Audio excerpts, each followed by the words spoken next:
Hello, আসসালামু আলাইকুম। কেমন আছেন সবাই? আশা করছি অনেক ভালো আছেন। আমি অনেক ভালো আছি। দেখেন আমি আজকে কি করছি। আমি একটা সবজি রান্না করছি আর এদিকে মুরগির মাংস রান্না করব, সেটাও রেডি করে রেখেছি। তো প্রথমে আমি সবজিটা সেদ্ধ করতে দিলাম। সবজির মধ্যে কয়েক রকমের সবজি মিক্সড করে তাতে একটু মসুর ডাল দিয়েছি, কাঁচামরিচ, লবণ দিয়ে সেদ্ধ করে নিচ্ছি। আর এটাতে আমি ঢ্যাঁড়স দেবো, কিন্তু সেটা একটু পরে অ্যাড করব, কারণ আগে দিলে সেটা একটু বেশি সেদ্ধ হয়ে যায়, তাই পরে দিচ্ছি।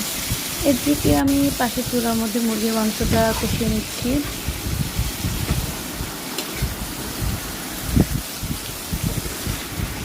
সব রকম মশলা দিয়ে পেঁয়াজটা ভেজে ওখানে আমি সব কিছু দিয়ে একবারে কষিয়ে নেব। আর এদিকে আমার সবজিটাও প্রায় সেদ্ধ হয়ে গিয়েছে।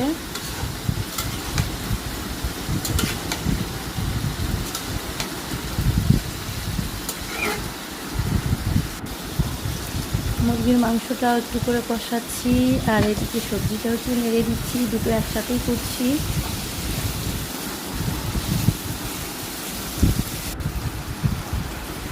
মুরগির মাংসটা আমার কষানো প্রায় শেষের দিকে, আর এদিকে সবজিটাও আমার সেদ্ধ হয়ে গিয়েছে। আমি ঢেলে নিচ্ছি, এখন আমি বাগার দেব।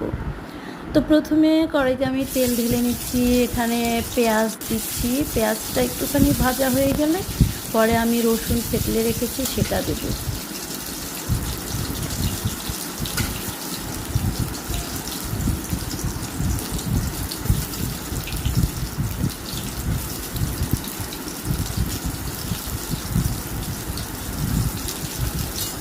তারপরে আমি একটু তেজপাতা দিয়ে দিলাম। এখন খুব সুন্দর করে ভাজবো। ভাজা শেষ হয়ে গেলে একটু পাঁচফোড়ন দিয়ে দেব। তারপরে এই তো ভাজা হয়ে গেলে সবজিটা ঢেলে দিচ্ছি।